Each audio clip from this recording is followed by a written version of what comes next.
soir, on va être dans donc, le psaume 8. Alors, je propose de le prendre. Alors, l'idéal, ce serait que l'on soit tous sur la même version. Moi, je l'ai travaillé sur la version du Semeur.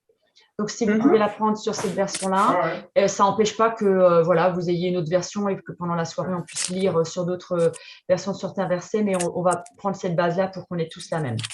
Voilà, donc psaume 8, je vous propose de le prendre maintenant et je vais vous proposer ensuite de éteindre les micros, donc de couper votre micro et si vous pouvez, de le lire à haute voix à la maison, chacun. D'accord? On va le lire individuellement à haute voix.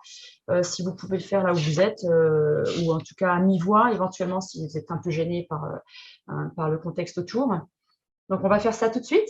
Donc, on le prend et on le lit à haute voix chacun et en même temps qu'on le lit. Donc, on lit l'introduction, on lit tous les versets, il n'y en a que 10, il n'est pas très très long. Et en même temps, on essaye déjà d'apercevoir la structure du psaume. Voilà, qu'est-ce qu'on a au début, qu'est-ce qu'on a à la fin, qu'est-ce qu'on a au milieu, pour qu'on puisse déjà y penser, tout en le lisant attentivement. Voilà. Ok, donc on va couper les... pardon, ça, je reviens en arrière. Alors moi, je ne peux pas couper mon micro aussi. Voilà, c'est ça. Voilà, je pense qu'on a tous eu le temps de le lire. Est-ce que c'est OK pour chacun? Est-ce que vous m'entendez de nouveau? Oui. Ouais, super, d'accord. Est-ce que c'est bon pour chacun? Oui. Voilà, super. OK, très bien. Voilà, c'est vrai qu'il ne faut pas hésiter à lire à haute voix aussi à la maison. C'est vrai que ça change la donne de le lire à haute voix. On lit plus lentement, souvent quand on lit à haute voix. Et puis, et voilà, c'est différent. Donc, alors, il y a quelqu'un qui a du son allumé. Par contre, du coup, j'entends un petit peu des voix derrière. Voilà. Ok, super. Voilà, très bien. Alors, on va commencer par la structure. Est-ce que vous avez pu observer une structure un peu particulière ou quelque chose qui vous a frappé sur la structure globale de ces 10 versets? Ça commence de la même façon et ça se conclut de la même façon. Ouais, tu peux le lire? Ouais, Éternel, notre Seigneur, que ta gloire est admirable sur la terre tout entière, c'est le verset 2. Et le verset 10, Éternel, notre Seigneur, que ta gloire est admirable sur la terre tout entière. Exactement. Donc, on a le même, exactement mot pour mot, verset au début, verset à la fin, comme on englobe le verset, on le ficelle dans un beau, un beau écrin, en fait, avec le premier verset et le dernier qui sont exactement mot à mot les mêmes. Exactement. Donc, ça, c'est la première chose. Est-ce que vous avez vu autre chose au niveau de la structure? Est-ce que vous avez vu quelque part où il y a des parties? Est-ce que vous avez l'impression qu'il y a 2 parties, 3 parties? Est-ce qu'il y a d'autres choses qui se répètent? Est-ce que vous sentez un mouvement dans un sens ou dans l'autre, quelque part? Je pense qu'il y a 2 parties, je pense. Oui. Pour moi, je m'écris de 1 à 4. Le 4 inclus ou le 4 le 4 inclus. Et qu'est-ce que tu fais du 5? Parce que le 4 et le 5, il y a une virgule entre les deux. Donc, est-ce que tu inclus le 5? Oui, tout à fait. C'est jusqu'au 5. Ouais. Jusqu'au 5, on est d'accord. OK. Et pourquoi? Qu'est-ce qui te semble montrer qu'il y a cette partie est tournée vers Dieu. Oui. Vers ce qu'il est, ce qu'il a fait. D'accord. Vers ce qu'il est, ce qu'il a fait. Et la dernière partie, c'est il parle de l'homme, de nous, en fait. De la place qu'on a devant Dieu. OK. Il parle déjà de l'homme avant, mais effectivement, tout à fait. Et quel mot vraiment peut montrer la rupture entre les deux parties? Quand je dis rupture. Attends, je dis, qu'est-ce qu'est l'homme? Je pense que le plus, c'est quand je contemple que qu'est-ce que l'homme pour que tu en prennes soin. Pour moi, c'est cette phrase-là. D'accord. Ouais, cette phrase-là. OK. Il y a un mot qui fait le pivot, en fait, entre les deux parties. Un mot tout simple. Je me dis. Ouais, je me dis, ouais. Alors, tu es dans la version Semeur, Nadège, ou tu as une bonne autre version? Non, version Semeur. Okay. Ouais, c'est moi aussi, j'ai la même chose, je me dis. Semeur, verset 5. Je me dis. Ah ouais, mais OK, d'accord. Jean-Yves proposait d'aller jusqu'au 5 inclus. Moi, je n'aurais pas inclus le 5. D'accord, Au ok. début, je ne voulais pas inclure le 5. Moi, je me serais arrêtée au 4 Ah oui, d'accord, ok. et j'aurais coupé au 5. À partir du 5, là, Et- on est plus sur effectivement l'homme. D'accord, ok. Jusqu'au verset 9. Mhm. Bonne nuit, Papa Hector. Jusqu'après le 10, il reprend Éternel notre Dieu, ta gloire est admirable. Ok, d'accord. Ok, ça c'est une possibilité. D'accord. Ok, moi j'avais pensé à couper à la fin du 5, donc comme tu proposais Jean-Yves, avec le mot pivot qui pour moi est pourtant. Pourtant. Ah, ouais. Voilà, donc le pourtant, ce mot de liaison, voilà, qui à la fois n'est pas une rupture, mais pourtant.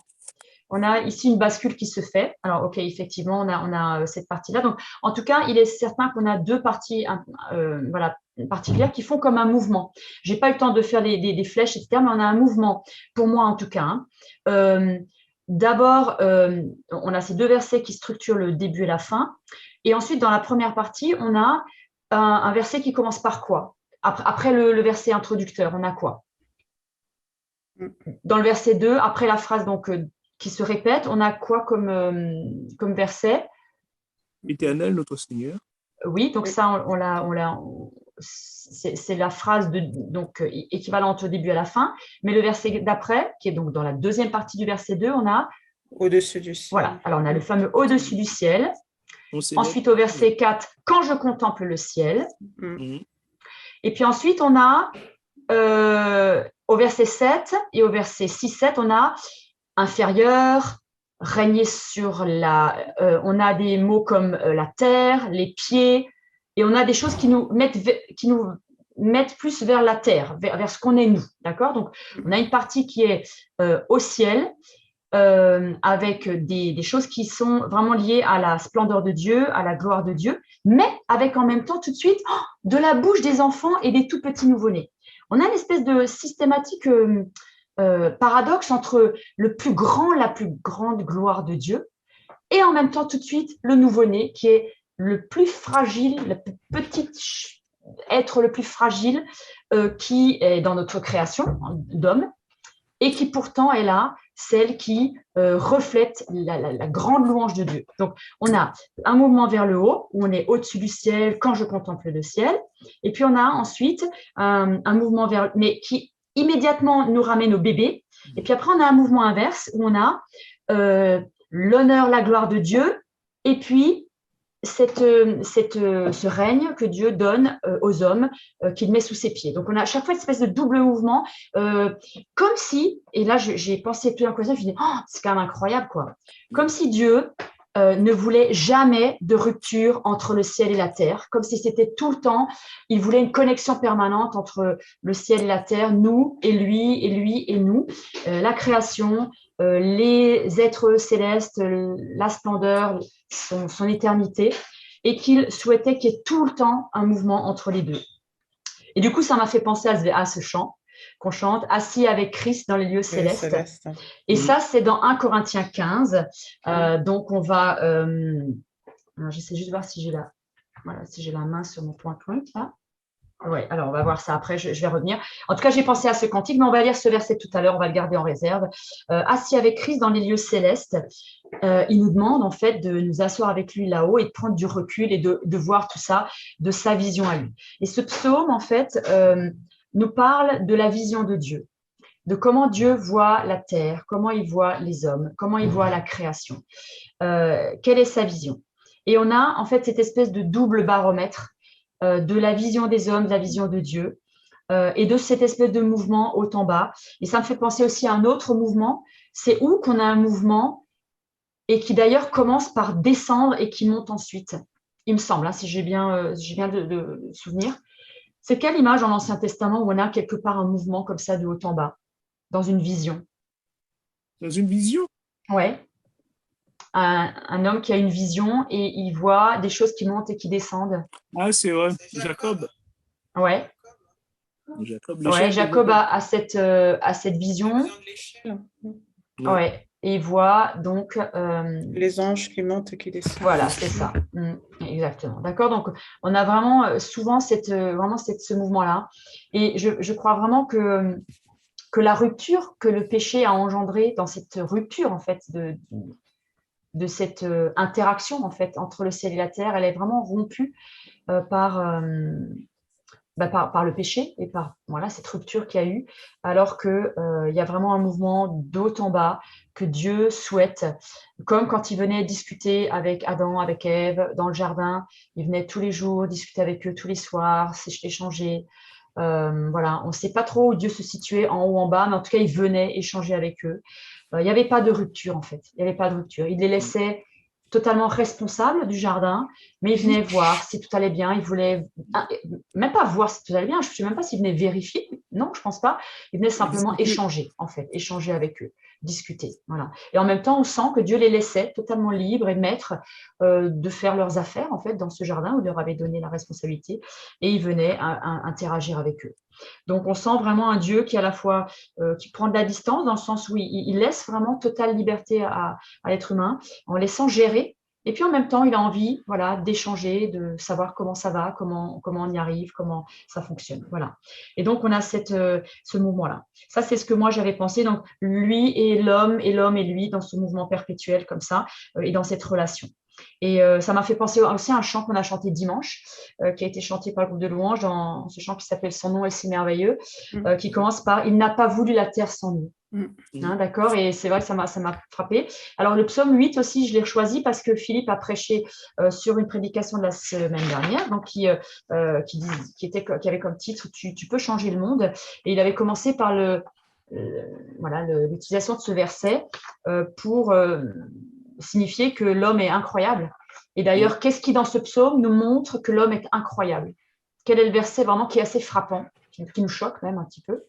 Tu l'as fait un peu inférieur à lui, à toi en fait. Voilà. Tu as fait l'homme de peu inférieur à Dieu. Non pas les anges, non pas mais à Dieu lui-même. Tu l'as fait de peu inférieur. Pourtant, c'est quand même impressionnant. Donc l'homme est incroyable, il est de peu inférieur à Dieu, mais pas que. Mais il est aussi tellement d'autres fragilités, d'autres faiblesses, voilà, dues à cette rupture, à ce péché qui est là et qui nous a vraiment affaiblis dans ce que Dieu avait prévu et dans la vision que Dieu avait. Et dans ce psaume, on peut avoir l'impression de soulever de nouveau ce que Dieu avait comme dessein, comme projet, qui est très abîmé, foncièrement abîmé par le péché, mais qui est, je pense, toujours dans son cœur et qu'il veut rétablir en rétablissant le royaume de Dieu.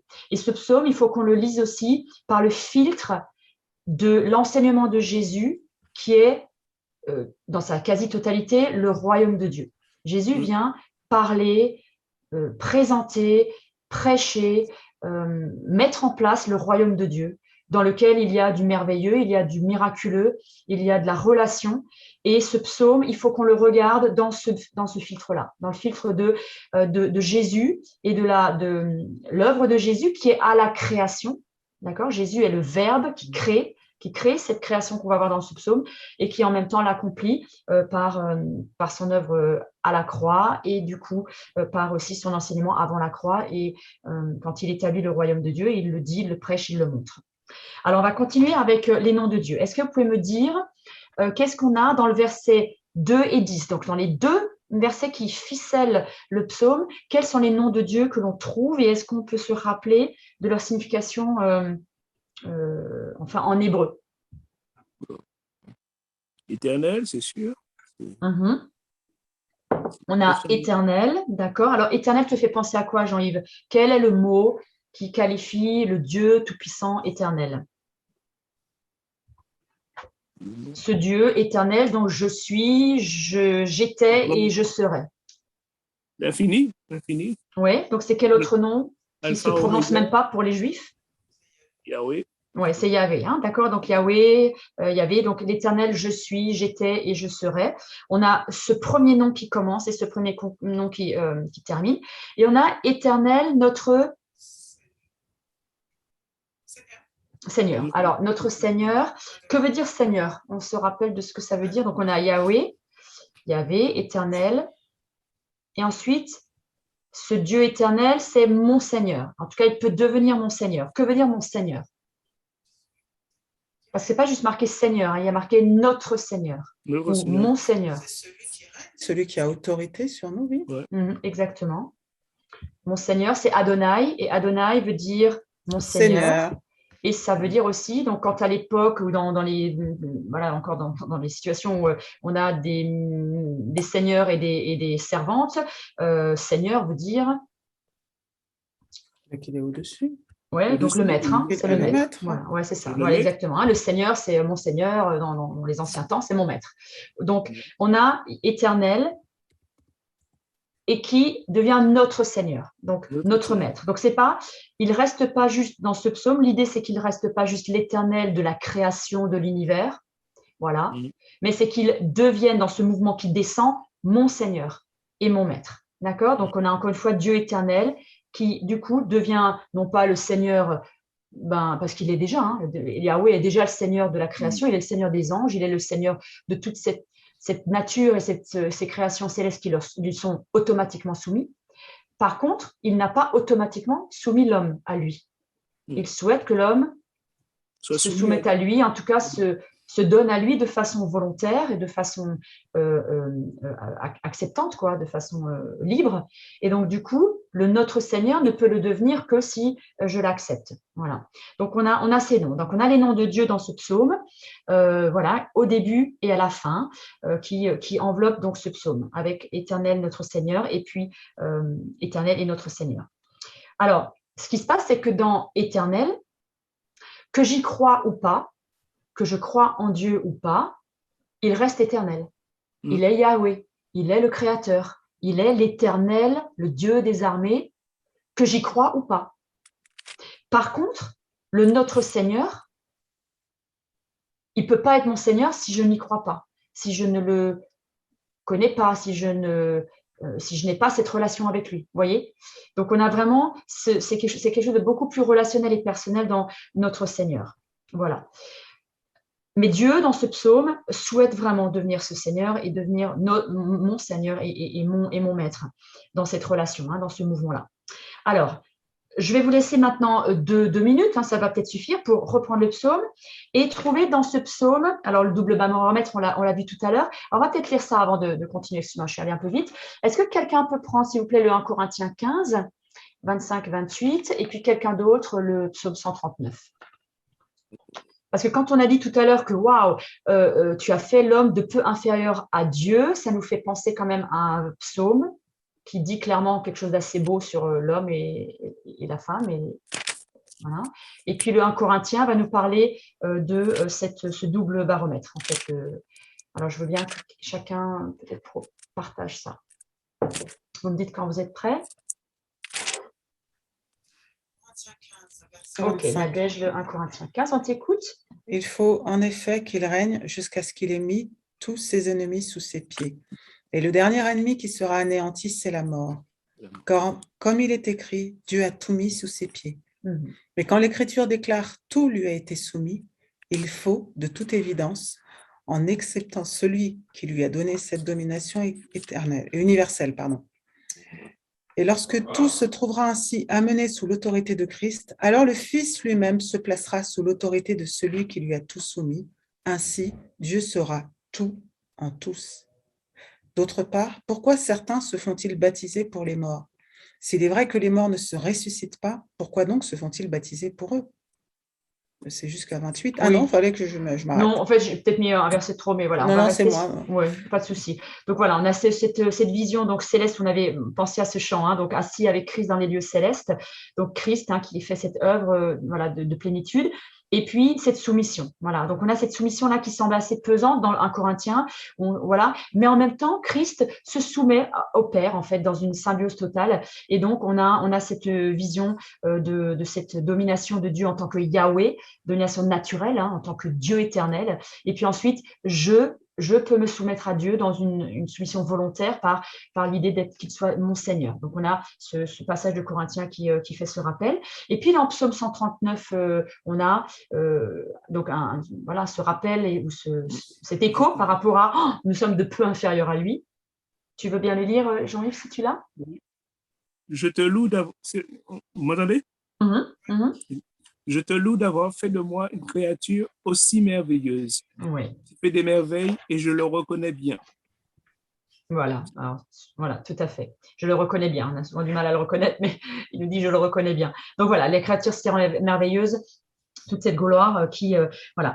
On rappelle quand même que la dernière création dans la création de Genèse, c'est quand même l'homme et la femme, hein, qui sont l'aboutissement même de toute la création et qui sont voilà, qui sont l'apogée de la création de Dieu.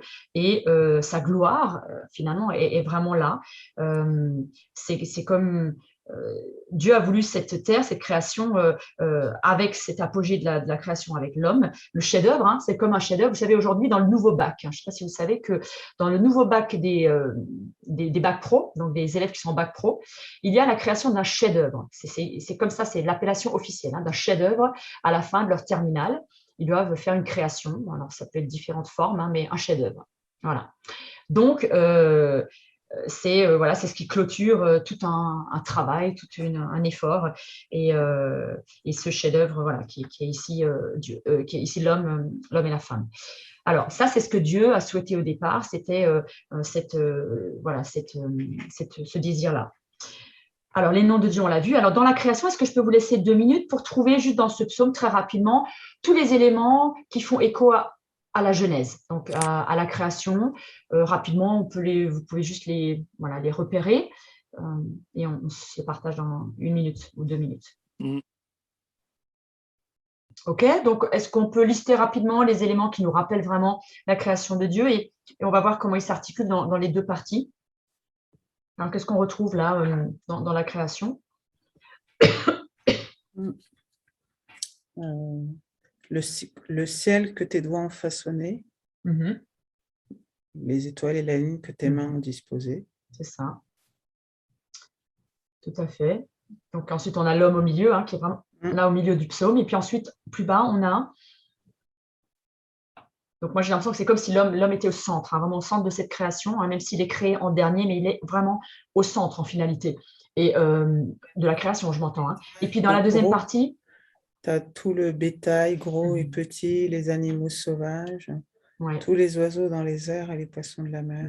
Voilà, donc on a un rappel vraiment de toute cette création de la nature, animaux, en particulier là, voilà, mais aussi les éléments plus statiques, hein, comme statiques, voilà, qui sont lune, étoiles, les astres, etc. Et puis on a ensuite les petits détails, etc., les oiseaux, les poissons. J'ai beaucoup aimé le petit, je l'avais pas remarqué hier, enfin, ou les derniers jours, tous les oiseaux dans les airs et les poissons de la mer, tous les êtres qui parcourent les sentiers des océans. Je trouve ça trop joli, les sentiers des océans. Et vous savez que les océans sont quand même encore assez inconnus, hein, même si il y a beaucoup aujourd'hui de visites dans les fonds marins, mais c'est quand même encore extrêmement mystérieux. Il y a des beautés absolument incroyables. Et j'ai trouvé ça très, très beau, les sentiers des océans, où on a l'impression que voilà, cette nature qui se promène là et qui jouit de cette énorme partie de l'océan qui est bien plus grande que la partie terrestre. Hein. Vous savez que les océans prennent beaucoup plus de place que la partie terrestre sur la planète, quoi. Voilà, donc on a cette création ici. Et en fait, ce qui est assez étonnant, c'est qu'on a l'impression que le psalmiste, et vous me rappelez qui est le psalmiste d'ailleurs qui a écrit ce psaume? David. C'est David, voilà, avec la harpe. Hein, donc, David a composé ce chant et David semble assez étonné, en fait, à un moment donné. Quand tu disais, Jean-Yves, là, il y a ces questions hein, au milieu, là, au verset 5, il s'étonne, en fait. On a l'impression qu'il s'étonne. Mais qu'est-ce que l'homme pour que tu prennes, toi, Yahweh, toi, Elohim, toi, Adonai, toi, le grand, pour que tu prennes soin de lui. Mais qu'est-ce qu'un être humain pour que tu t'intéresses à lui? On a l'impression qu'il est même étonné et qu'un Dieu comme ça se soucie de cette partie de la création au milieu de toute cette énorme création. Et voilà, comme s'il était étonné. Parce que non seulement il semble étonné que Dieu connaisse cette créature-là qu'il a faite, mais qu'en plus, c'est pas juste il la connaît comme il connaît tous les arbres et tous les milliards et les milliards d'éléments de la création. Il connaît l'homme et la femme, mais il veut en prendre soin et il veut prendre soin d'elle. Et qu'est-ce qu'on a comme mot? Est-ce que vous pouvez me dire ce qu'on a comme mot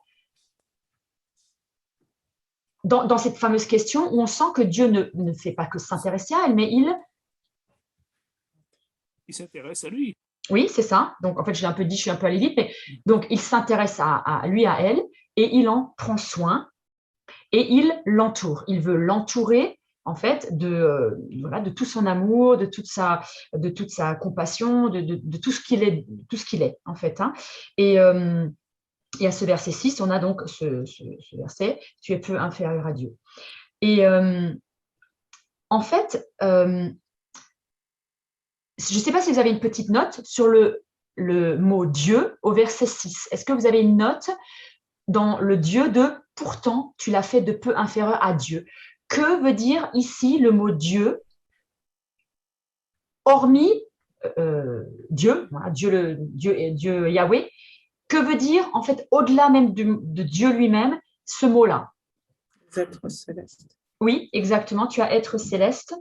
Oui, c'est ça. Ouais. En fait, ici, le mot Dieu, c'est Elohim. Elohim, ouais.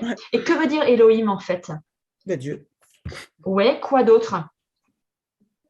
En fait, moi, j'ai trouvé que Elohim était voilà, un des noms de Dieu, bien sûr, mais qu'il veut dire être céleste, ange, oui, et qu'il veut dire aussi juge. Ouais. Juge. C'est le pluriel, en fait. Oui, c'est ça. Exactement. Et en fait, quand il dit « tu l'as fait de peu inférieur à Dieu », c'est comme si là, on a le sentiment que Dieu avait envie de partager certains attributs avec l'homme. Et c'est le cas d'être juge sur la terre, de gérer les choses, de les manager, quoi, enfin, au niveau de la création, et d'être cette créature au-delà des autres créatures, de les dominer. Hein, de toute façon, Dieu dit, voilà, dans la Genèse, tu vas dominer sur les animaux, tu vas dominer sur cette création, tu vas t'en occuper et tu vas pouvoir aussi être juge de cette création. Et donc ici, ce que Dieu fait ici, c'est qu'il donne en fait à l'homme un potentiel absolument énorme que aucune autre partie de la création n'a, et une responsabilité en fait pour gérer cette terre. Et alors évidemment, cette fameuse question que beaucoup de gens disent, hein, oui, mais pourquoi toutes ces guerres, pourquoi toute cette souffrance sur la terre, encore, voilà, j'ai encore entendu ces derniers jours, quoi, mais pourquoi tout ça? Et quand on voit ce psaume où on voit Dieu qui donne le total potentiel aux hommes et une totale responsabilité de la planète, comment peut-on encore infliger à Dieu la responsabilité de ce qu'est devenu en fait cette planète, tant sur le plan écologique, sur le plan de la gestion des hommes, des peuples, etc., alors qu'il a donné en fait tout ce plein potentiel en fait à l'homme. Il a donné cette intelligence, il a donné le pouvoir, il lui a donné ce peu d'inférieur à Dieu. Et il est dit dans la suite du verset, tu l'as couronné d'honneur et de gloire. Tu as couronné l'homme d'honneur et de gloire. Tu lui donnes, est-ce que quelqu'un peut lire le verset 7 peut-être? Tu lui donnes de régner sur les œuvres de tes mains. Ouais. Et tu as sur les œuvres de tes mains. Ouais, donc tu donnes à l'homme de régner sur les œuvres des mains de Dieu. D'accord? Ouais. Continue encore Jean-Yves. Et tu as tout mis sous ses pieds. Voilà, donc là on revient à 1 Corinthiens 15, où voilà, tout est sous l'autorité de Dieu, mais Dieu a délégué à l'homme en fait toute cette autorité. Et on a comme l'impression en fait que tout ce potentiel, c'est cette fameuse gloire, cet honneur qui normalement ne revient qu'à Dieu, hein. Gloire à Dieu, honneur à Dieu. Et là, Dieu partage avec l'homme cet honneur, cette gloire dans le sens de ce plein potentiel, dans le sens de cette puissance, de cette capacité à gérer. Et en fait, il y a comme une pointe de tristesse en fait ici. J'ai comme le sentiment en fait qu'il y a une sorte de pointe de tristesse dans cette question, mais qu'est-ce que l'homme pour que tu prennes soin de lui? Comme s'il avait gâché en fait. Et Seigneur, mais comment tu peux encore t'occuper, prendre soin de cet homme qui a gâché en fait cette création, et on a l'impression qu'il y a une teinte de tristesse ici, de regret en fait. David dit mais tu l'as couronné de gloire, d'honneur, de capacité, et puis et en même temps on a David qui reste émerveillé par cette création, par le bébé du début, émerveillé par de la bouche des petits, du cri des nouveau-nés, tu fais jaillir la louange, et en même temps voilà, on a ce sentiment qu'il y a quelque chose qui s'est gâché, il y a quelque chose qui a pas tourné comme il faut et qui a vraiment, évidemment, tourné mal, on le sait bien. Et comme une sorte de nostalgie de ce que l'humanité était appelée à devenir, était appelée à être, de ce que les projets que Dieu avait pour elle. Et pourtant, ce qui est toujours curieux, c'est qu'on sait que Dieu le sait. Mm. Dieu est omniscient, il savait d'avance que ça allait tourner comme ça. C'est quand même toujours étonnant ça, de se dire, mais Dieu savait exactement ce qui allait se passer, mais il avait malgré tout d'autres projets. Et dans la totale liberté qu'il donne à l'homme, eh bien, on a cette, voilà, cette évolution des choses. Alors, on va prendre aussi juste une minute, on va le faire ensemble, hein, sur en quoi David est émerveillé. Est-ce qu'on peut essayer de reprendre où on a l'impression que David reste émerveillé quand même par, puis David, c'était un romantique, hein, c'était un artiste, c'était un berger, mais c'était aussi plus tard un grand roi, c'était quelqu'un qui était voilà, qui a voilà, été le premier roi selon le cœur de Dieu, mais il est resté, je pense, vraiment tout le temps quelqu'un de très artistique, très sensible dans la création, dans l'émerveillement de la nature. Et là, il est émerveillé par quels éléments, en fait, vous avez l'impression qu'il... Le ciel, le ciel, Ouais, les étoiles. ouais, c'est ça. Peut-être ça rappelle peut-être les fois où il dort dehors avec ses moutons et qu'il regarde le ciel. Ouais, exactement. Ça, c'est super. Ouais, tout à fait. Ouais, exactement. Donc cette grande nature, voilà, cette voûte céleste, voilà, puis à l'époque, hein, il n'y avait pas toutes les pollutions luminaires qu'il y a aujourd'hui, hein, toutes les pollutions et toutes tous les satellites et tout qui sont dans le ciel avec, voilà, il devait y avoir vraiment un ciel magnifiquement pur, quoi, en fait, hein, là, encore à cette époque-là. Et puis il y a autre chose infiniment petits pour lesquels il reste émerveillé. Les nourrissons, les petits-enfants. Ouais, c'est ça, ouais. Les nourrissons, donc la bouche des enfants, donc les enfants, les nourrissons. Et puis aussi, on a un peu plus tard, quand il parle des petits bétails, gros petits, et puis les oiseaux, les poissons, et puis voilà, donc tout ce qui est petit bétail, il semble vraiment. Et puis David, voilà, on sait qu'il gardait des moutons, donc la brebis, c'est voilà, un animal qui lui est cher, hein, parce qu'il la protégeait, il n'arrêtait pas de la protéger des prédateurs, et donc c'est un animal quand même assez soumis, hein, la brebis, qui peut aussi être totalement insoumise, hein, mais elle est potentiellement assez soumise.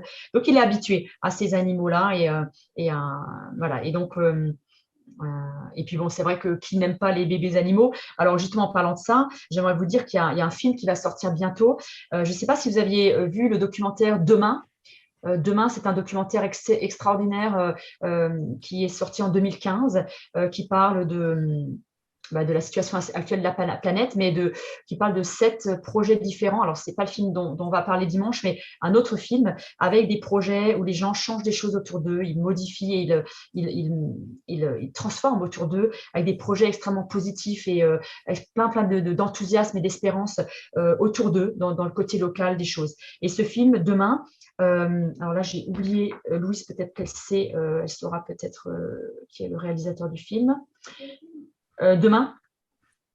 Et il y a un autre film qui va sortir dans peu de temps qui s'appelle Animal, ou Animal en français, et qui est du même réalisateur et qui va parler de toute la nature, animaux et plantes, et combien, donc c'est un documentaire, mais un très beau documentaire qui est guidé par deux jeunes adolescents, jeunes adultes, et qui vont, dans tout le documentaire, parler du règne animal, du règne de la nature, mais surtout animal, et en quoi chaque animal, chaque insecte, chaque être animal est indispensable à la planète, qu'ils ont été mis là, qu'ils sont créés là pour un but, pour sa place en fait.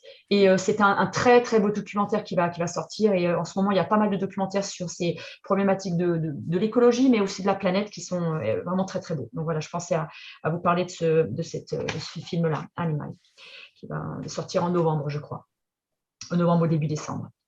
Alors, on va continuer sur ce psaume, en fait, où Dieu donne donc ce plein potentiel, et ça, il a toute la responsabilité à l'homme.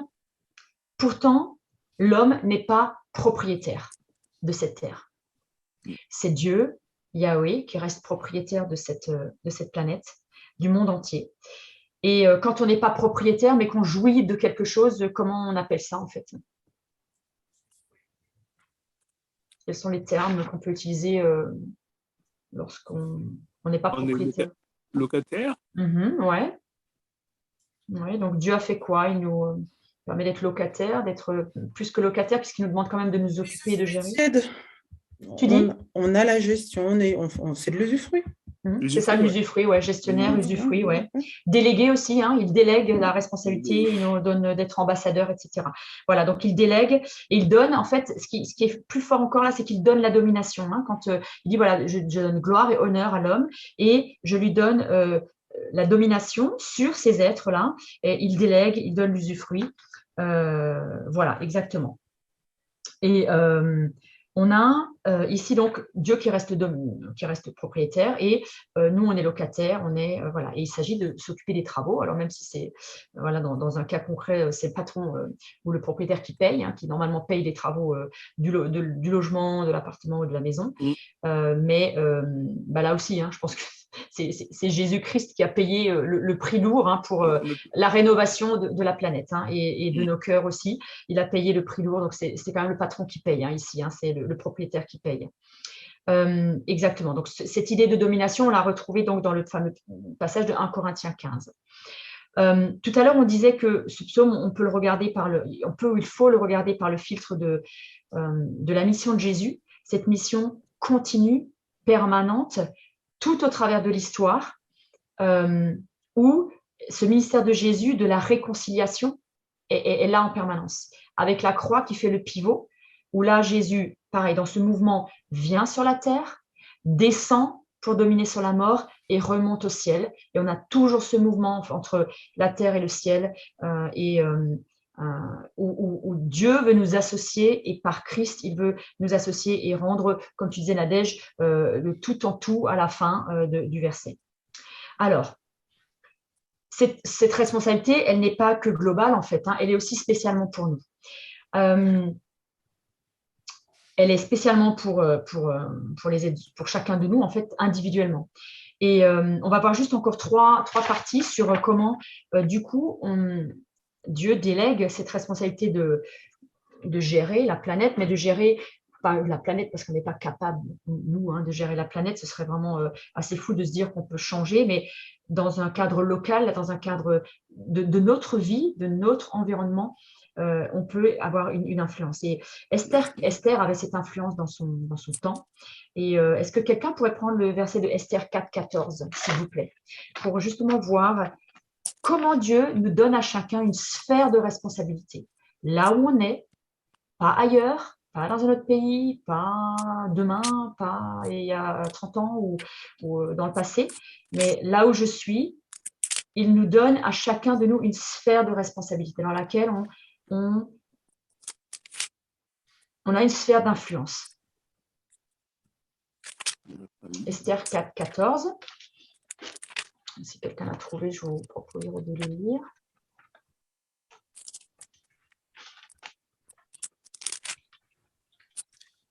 Bien au contraire, car si tu persistes à garder le silence dans les circonstances présentes, le salut et la délivrance viendront d'ailleurs pour les Juifs, alors que toi et ta famille vous périrez.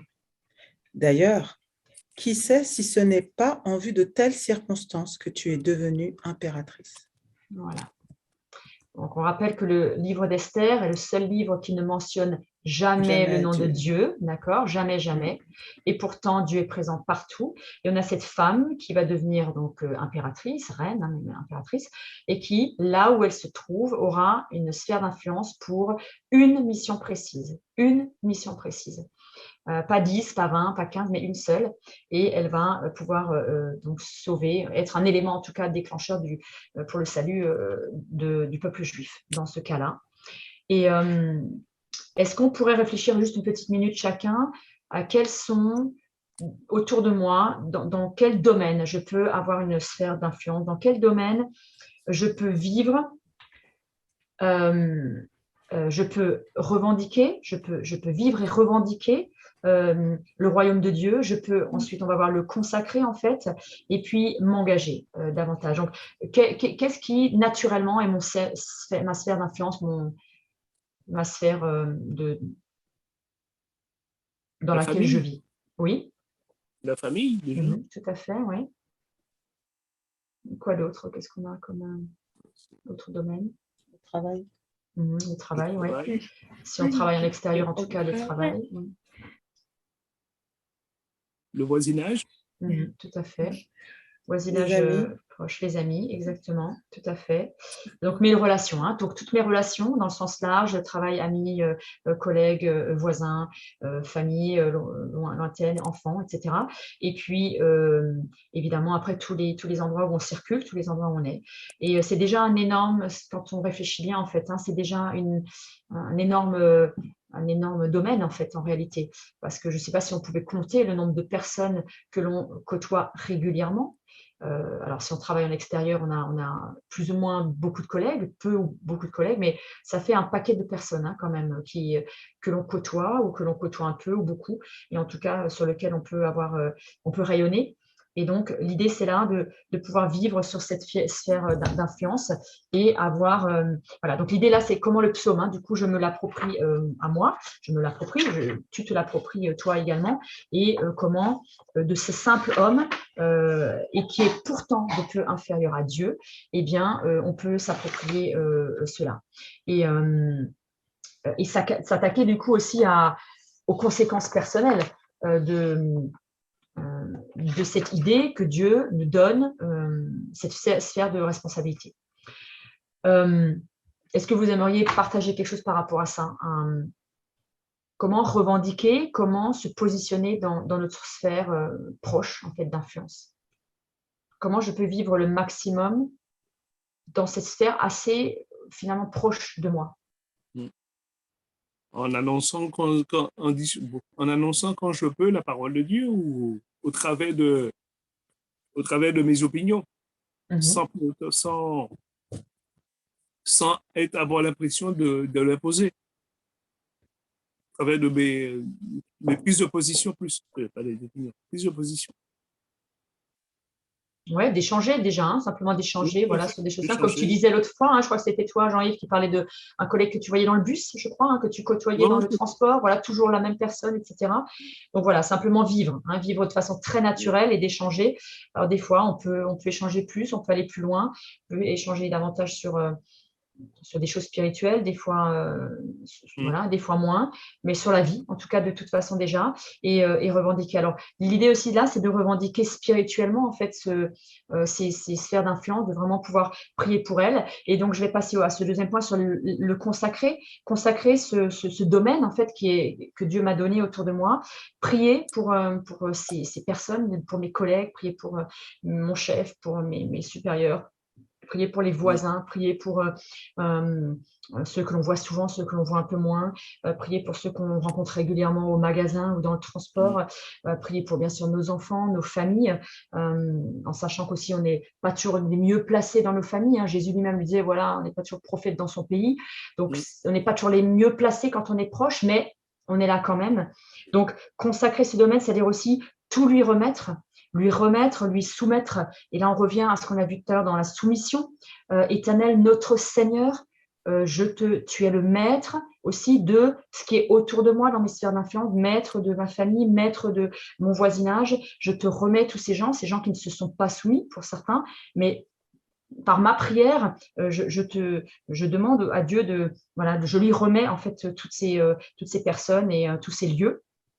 On peut aussi penser à nos pieds hein, qui foulent ces lieux, voilà, on peut se dire aussi, ben voilà, nous qui avons déjà fait des marches de prière dans différents endroits, on peut dire, voilà, Seigneur, ça c'est ton territoire, parce que les enfants de Dieu sont là, sont dans ce village, dans cette ville, dans ce quartier, et donc je te remets ce quartier, je veux le bénir en ton nom, je veux voilà, prier. Peut-être que vous êtes absolument la seule personne qui prie pour un voisin de votre quartier. Peut-être qu'il n'y a personne dans l'humanité qui prie pour votre voisin. Personne.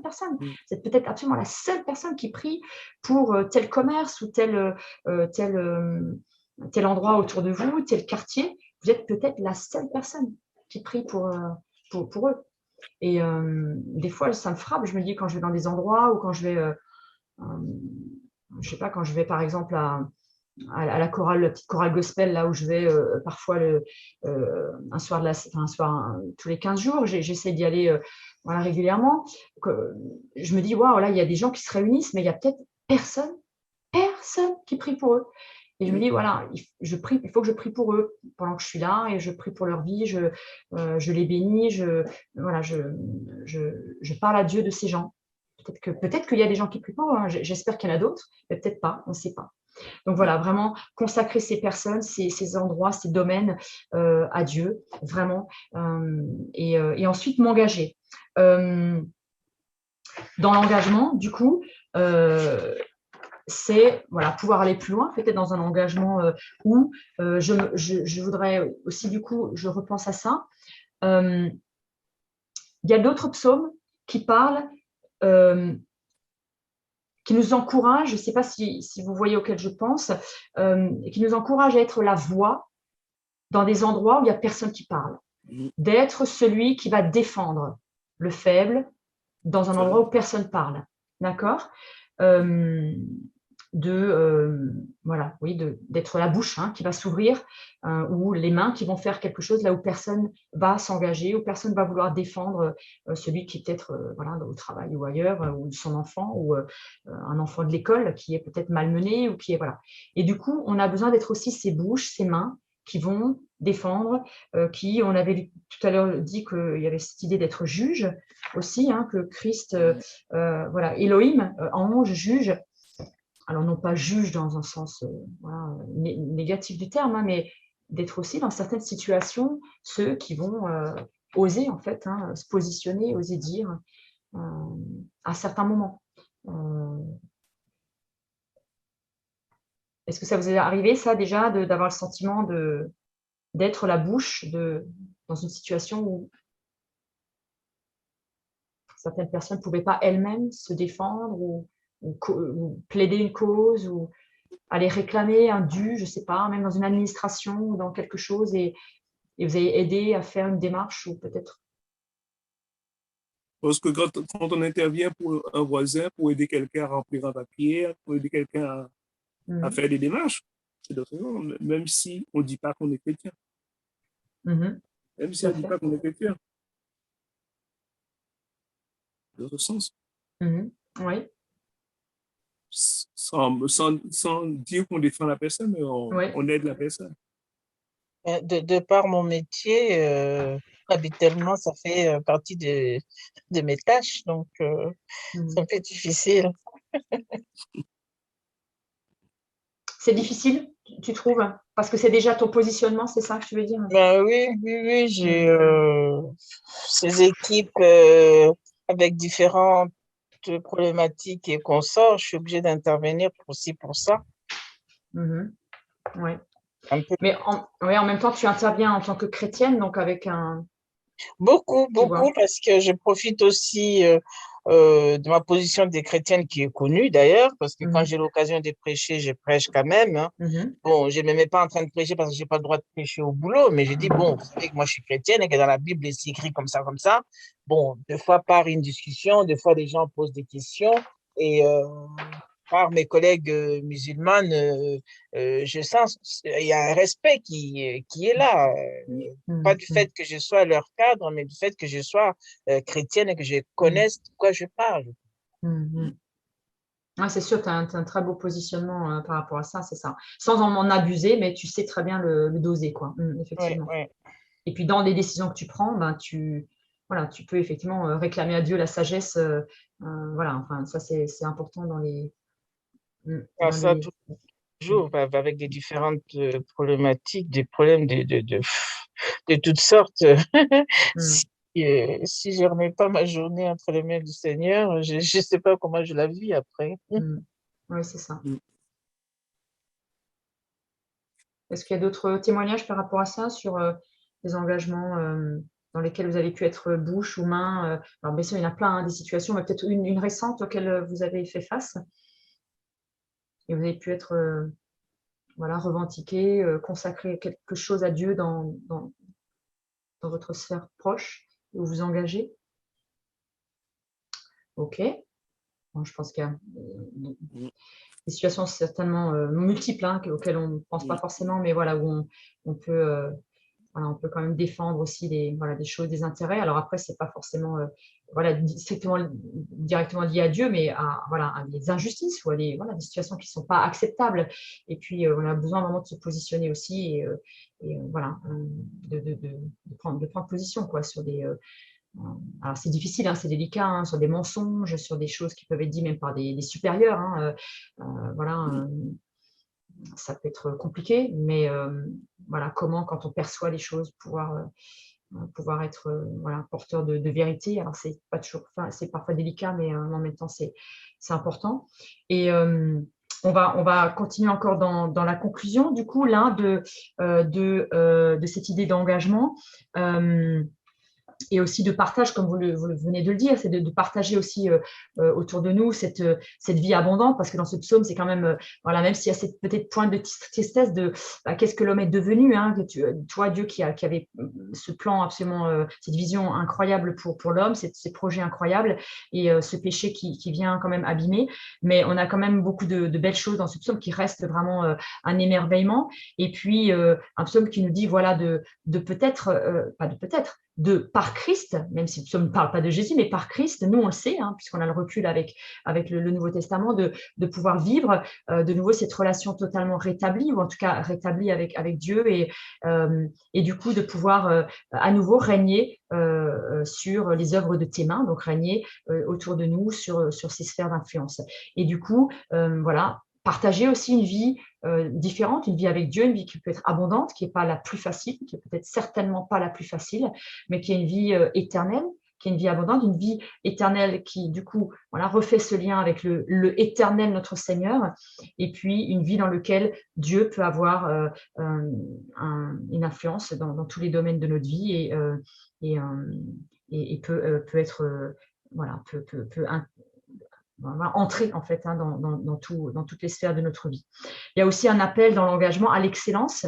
Quand on voit ici la splendeur de la création de Dieu, un bébé, la splendeur de ce qu'est un bébé, de la voûte céleste, des animaux, et on parlait tout à l'heure de toute la création sous la mer et dans la mer, etc.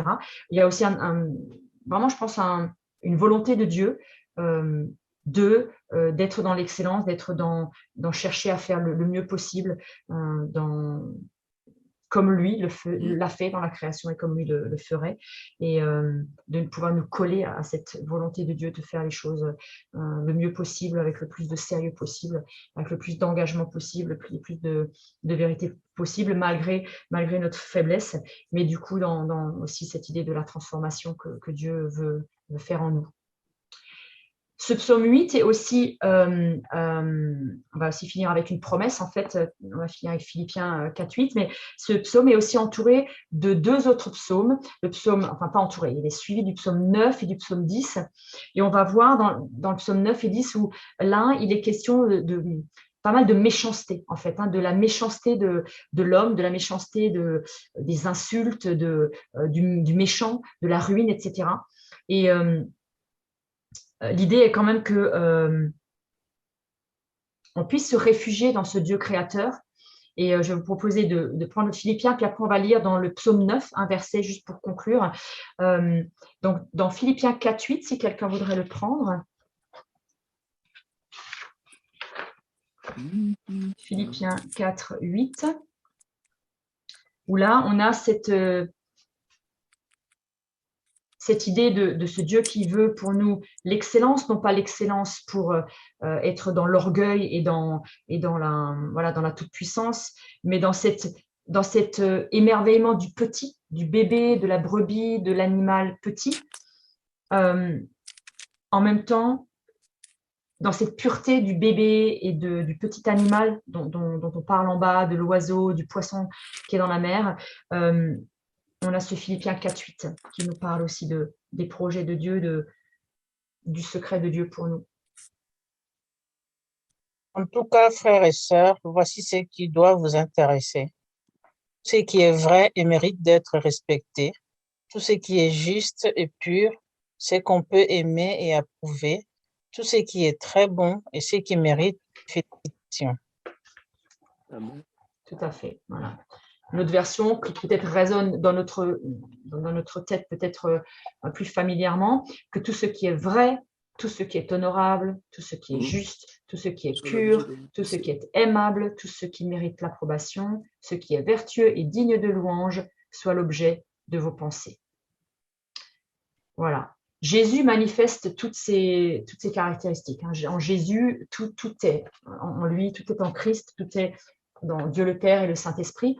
Mais Jésus manifeste voilà, dans son incarnation vraiment toute cette plénitude et il nous la partage en fait. Il nous la partage et il souhaite voilà, avoir ce cœur à cœur avec nous et pouvoir ainsi nous dire que toi aussi, voilà, que moi aussi, tout ce qui est honorable, tout ce qui est pur, soit l'objet de mes pensées.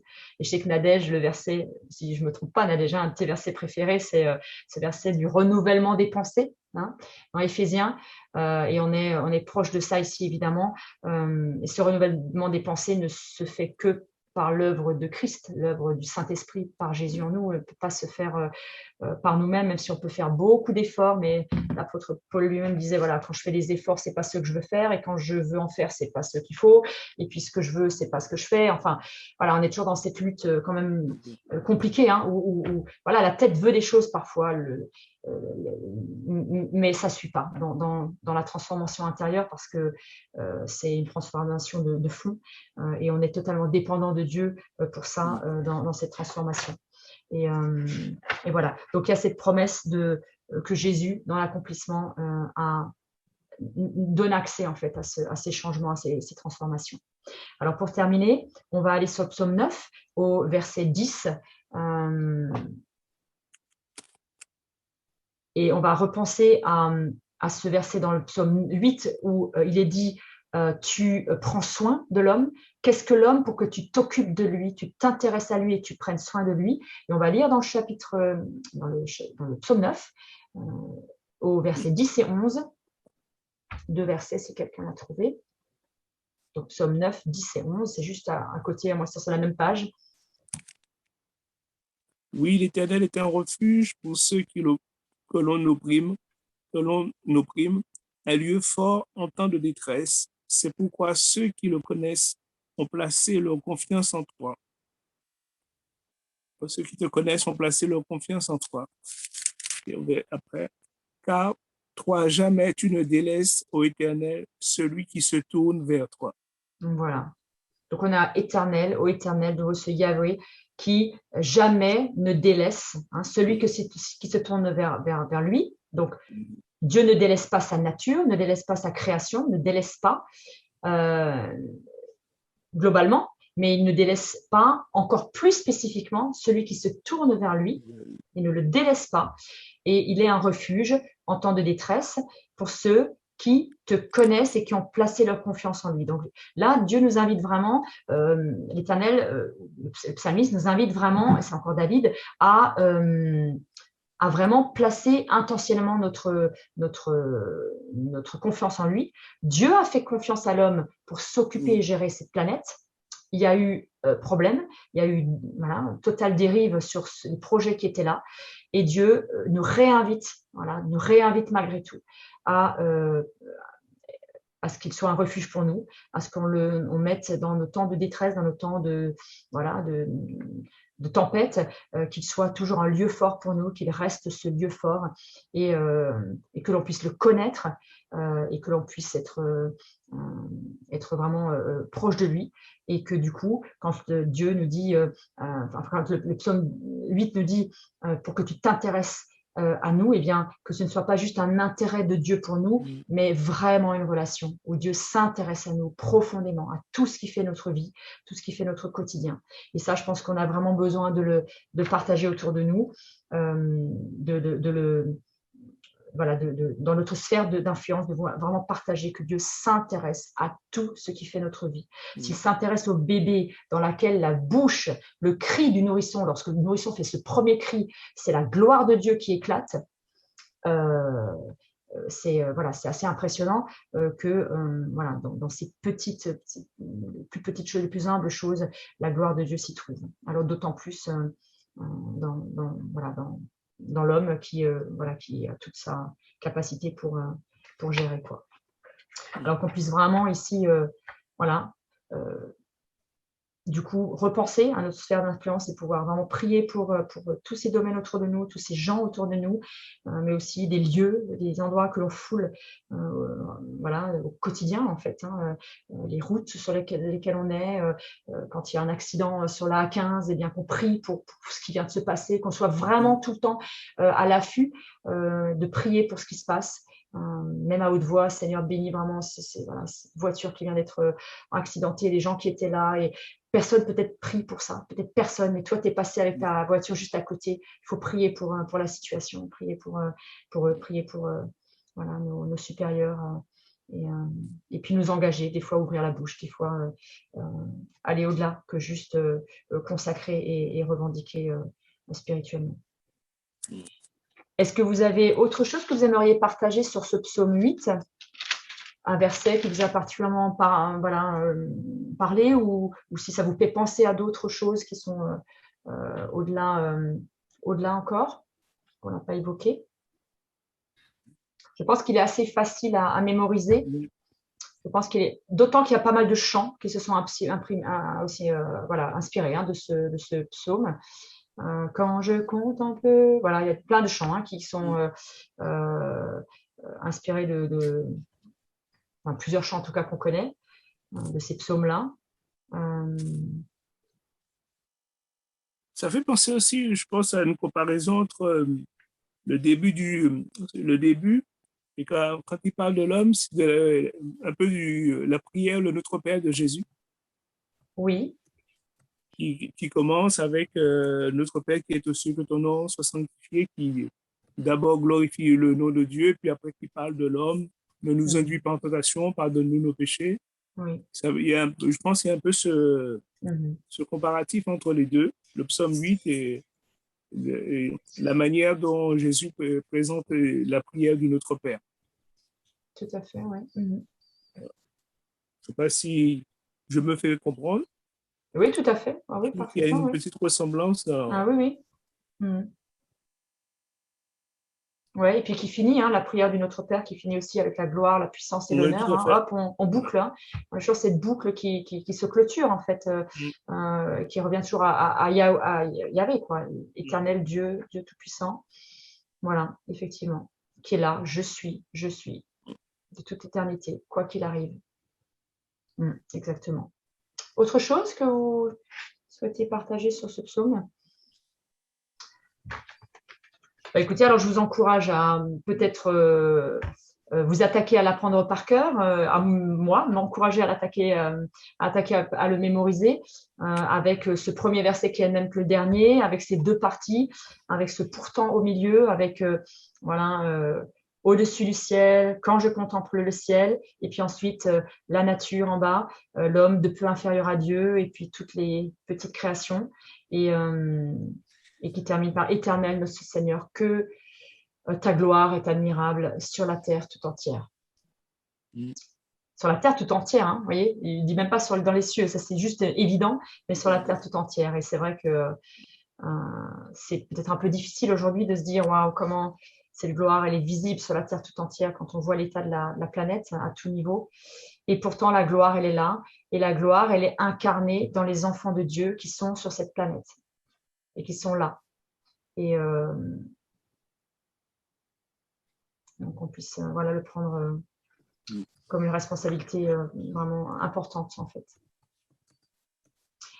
Eh bien, écoutez, alors, moi, je vous propose d'arrêter ce soir sur cette étude pour que vous puissiez aussi avoir, du coup, encore une soirée et puis, continuer à méditer et puis à pouvoir, du coup, aussi prendre du temps pour...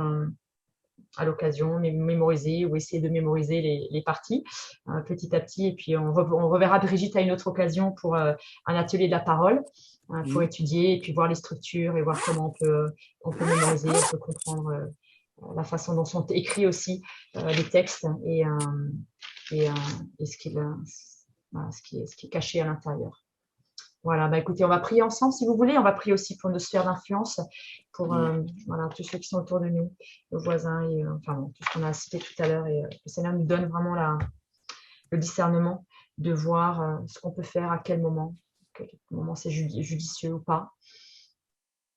On peut prier peut-être à quelques-uns si vous le souhaitez. Gloire à toi, Seigneur Jésus. Merci pour ta parole, Seigneur.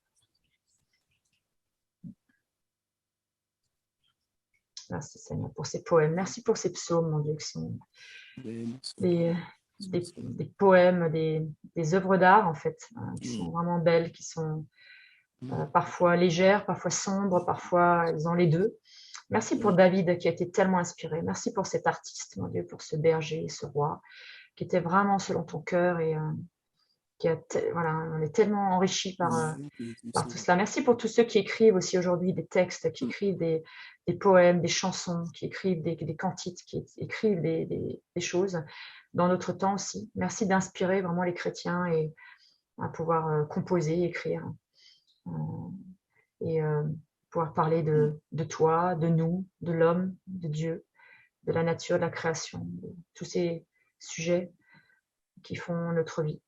Seigneur, merci vraiment. Merci, je te remercie pour les chants qui ont été inspirés autour de ces psaumes, parce que ça nous aide aussi à les mémoriser. Ces chants nous aident à mémoriser ta parole aussi, tout simplement. Gloire à toi, Jésus. Merci, Saint-Esprit. Béni soit ton nom. Merci, Dieu vivant. Louange et gloire. Nous bénissons ton nom encore ce soir parce que c'est vrai que David pouvait dire qu'est-ce que l'homme pour que tu prennes soin de lui. C'est vrai que au travers de Jésus, tu as pris soin de chacun d'entre nous. Tu nous as donné la victoire au travers de ton Fils. Et ce soir encore, c'est une joie, c'est un honneur de te louer, de t'adorer, de t'élever encore parce que tu mérites notre adoration. Tu mérites notre louange, tu mérites notre reconnaissance parce que tu as fait de nous tes fils et tes filles et tes fils. Et nous pouvons te dire merci encore pour l'œuvre que tu as accomplie en Jésus-Christ, ton Fils. Et nous te prions ce soir que vraiment ta parole au travers de nous puisse influencer ceux et celles qui vivent autour de nous, dans nos familles, de notre voisinage, de notre travail, Père Saint. Que vraiment nous puissions être là, Père Saint, pour ceux et celles qui ont besoin de toi, pour ceux et celles qui ont besoin de te rencontrer, de te connaître comme toi tu le veux. Alors merci pour ta parole qui est la vérité. Que toute la gloire te revienne encore. Ouais, Jésus, merci. Amen. Amen. Amen. Eh bien, écoutez, je vous souhaite une bonne soirée et puis je vous dis à très bientôt. Bon samedi. Salut.